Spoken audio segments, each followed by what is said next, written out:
บายดีป่าลูกถูกแล้วเมื่อหามถูกแล้วเมื่อหามถูกไหมอันนี้อีดามายังมาใส่บาตรมื่อนี้มือเขาพันช้าพี่น้องพาลูกสาวมาใส่บาตรเหลืออยู่บ้านยาพี่น้องอายืนขึ้นเบื้องน้อยหนึ่งให้ปลาลูกเบื้องสุดเนี่ยไอ้ยัง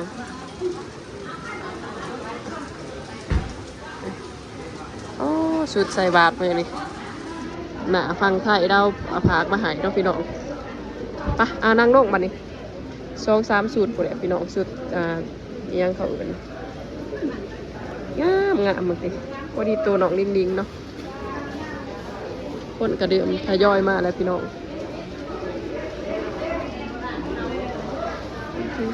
ถ้าเขาลงบัตรเนาะมีหัวสีมีบานมีอบสีมีมะขามโพดเนาะเดี๋ยวสีย่อพระเขาไปก่อน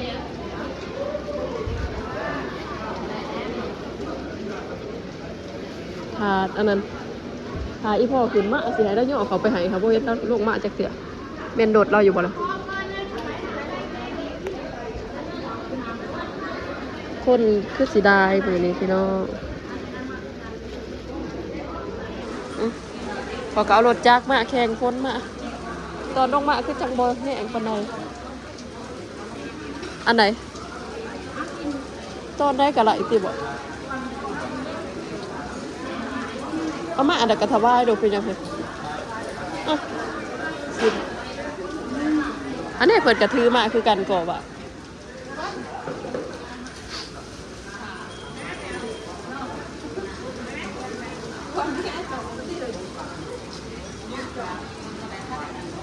ลูกสาวตื่นเต้สาวๆพี่น้องเตรียมตูเมย์บอกว่าตื่นแต่สาวเด้อกันอยากไปใส่บาตรนะเมย์ตื่นแต่5 โมงครึ่งกันลงไปใส่บาตรหักมีแต่2 บาท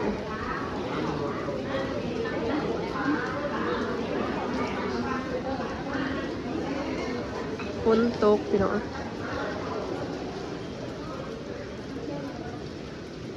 ฝนตกดิน2 วัน 3 วันนะเปียกหมดยอด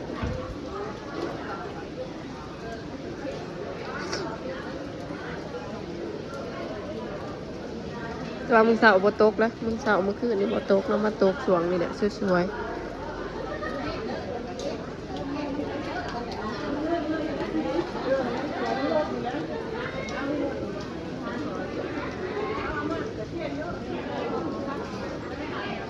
มันขึ้นเงาผ้าขาวเขาก่อนพี่น้อง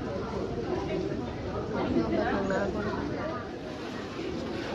ไปมาผ้าขาวใส่อีพอ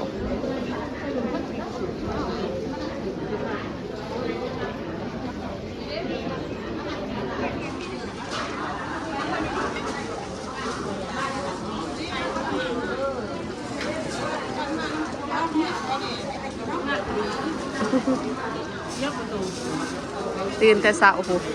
อยากมาน้ำเมย์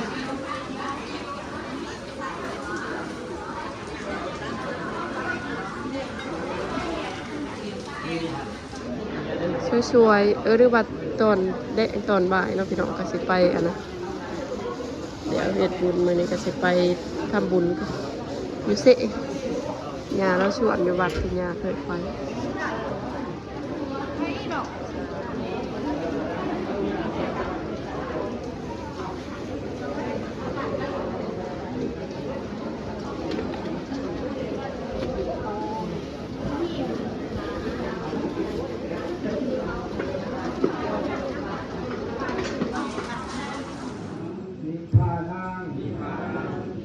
สังโฆตุสุติยัมปีตาติยัมปีสุจินังวัตเนธานังทานังเมไกสุทังอาสาวะทายะมหังนิพพานังสังฆสังโฆตุสาธุพวกมนุษย์ทั้งหลายยินดีในทานการให้พร้อม ร็จหมดสิ้นไปแห่งอัตวะกองที่เหตุเพื่อเราสันลานขอเข้าสู่หนทางพระนิพพานในอนาคตการเบื้องหน้านั้นเถิดที่หน้านี้เต้าเต้า อันนี้ก็ใส่บาตรได้ อุทิศ เนาะ อุทิศเลตุอุทิศไหลลงงานพอนุภาดีจดตรงทุกงานข้าววันท่าขีเกี่ยวมีไรเสียไอ้สักมีต้นตรงทุกงานข้าวนั้นข้าวพักกิตาเขียวมีไรมีต้น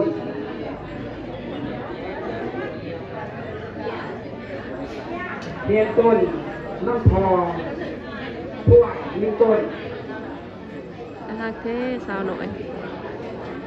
เข้าใจบาทนะ เฮ็ดในเฮ็ดให้แม่มุ่นมีต้นเฮ็ดให้แม่มีต้น เป็นยังถาคิวอยู่เนาะ มีต้นเฮ็ด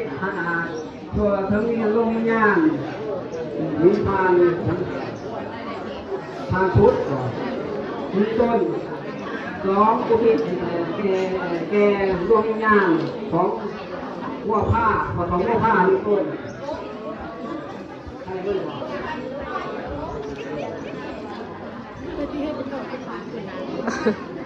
ไปก่อน ผ้าหัวผ้าอื่น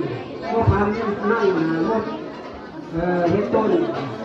นับพอสังขาร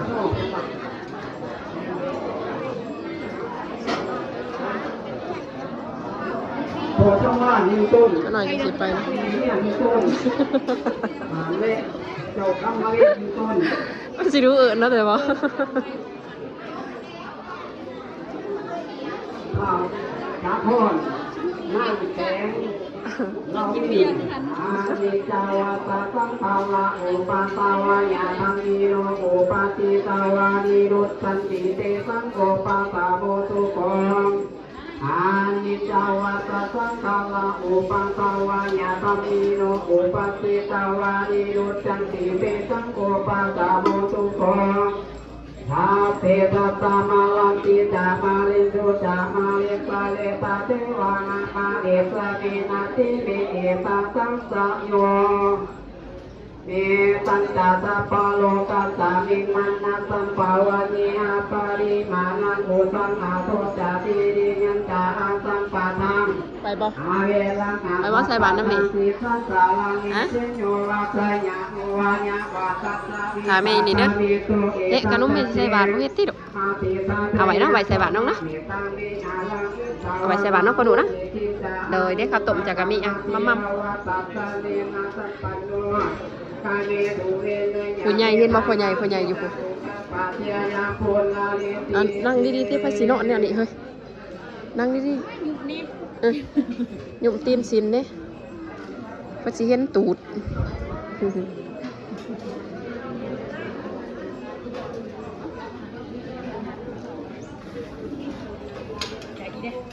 จะหน่อยคนหมอสิเบิร์ดคิวจากสิไปพี่น้องจากสิย่างไปเนาะเพราะว่าไปยืนต่อคิวเดียงจากสิไปเนาะ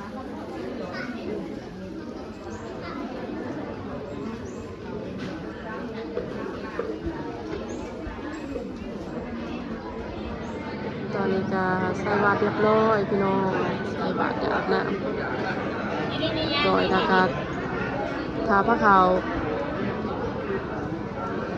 คนก็ทยอยเมื่อนำเนแล้วเนาะยังแต่ผู้เพิ่นมีผ้าขาวเพิ่นก็อาญาปูกันซันเดย์เอามาให้ออกไม่ออกซะสินโตอยู่ดุมผ้าขาวร้ายเนาะยาปูองค์เดียวเด้ออยู่วัดวานแม่น้ำชีปูองค์เดียวบาทก็มี2 บาทเนาะ ลาผู้นี้พ่อใหญ่เห็นว่าพ่อใหญ่อีดาลายิงเลี้ยงเห็นว่าพ่อใหญ่ผู้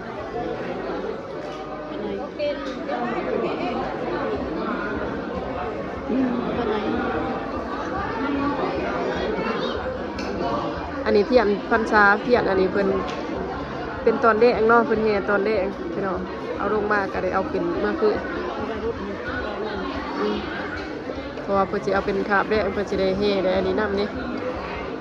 ขาบบ่ายนะประมาณลูกเกยท้องงามเนาะ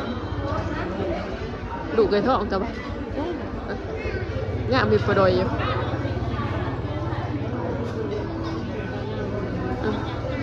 เล็กน้อยเป็นไม้งามนะแล้วก็เขาคือกันพี่น้องเล็กน้อยเนาะ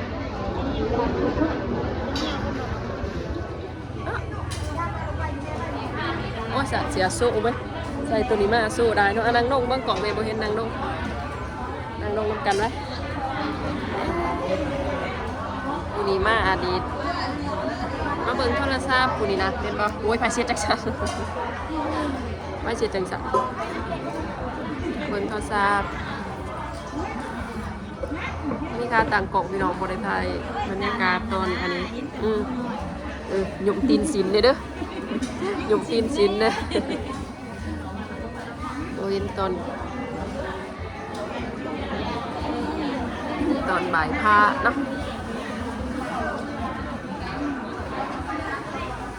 เดี๋ยวทิ้งไปใจบอกปลาลุงเนี่ยนะมือเคยทิ้งกับมาอะไรมือนี่สวยๆไปแล้วเหนื่อยมากเนาะหลังจากที่ปูคนซันนะคะก็มากินเขาสมาธิเนาะรวมอยู่บัดกินโนบ่ได้เอาเขาโฮมกันนะกระยับเขากันเนาะมันบ่ถึงตอนเขากันที่เอาออกมากกันละ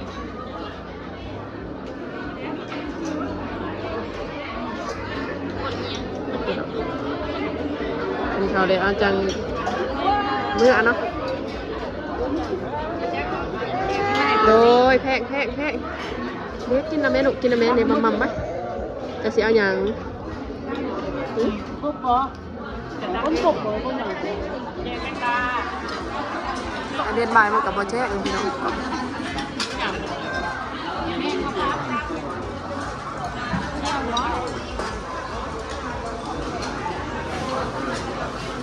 เอาพวกพักนี่เลย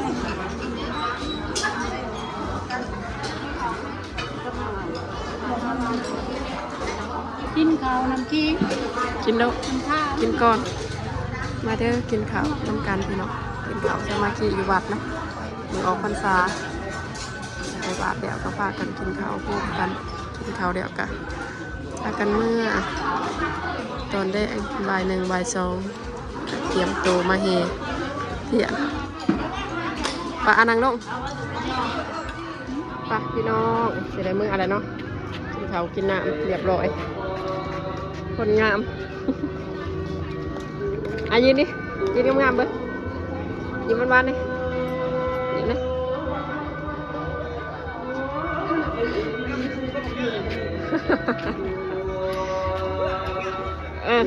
ปะมากระเมืองกันปะ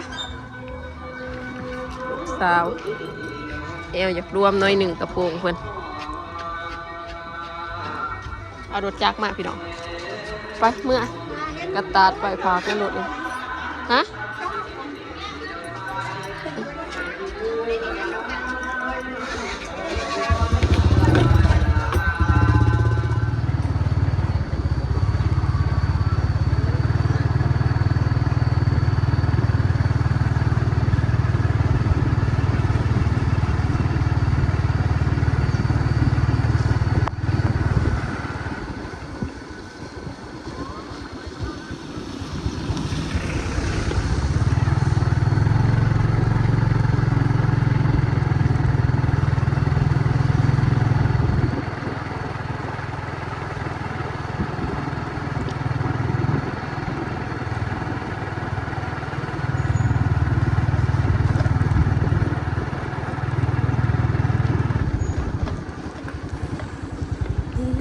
สอบถ่ายอยู่นะเป็นคุ้ม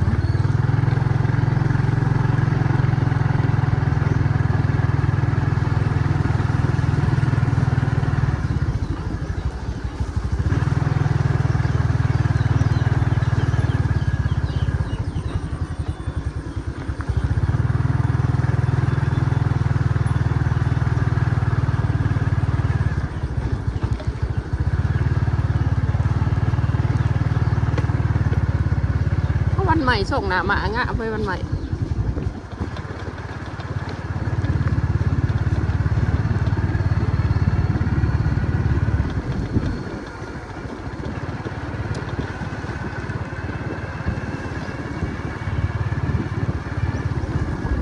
ได้ขนมเมื่อพอพี่น้อง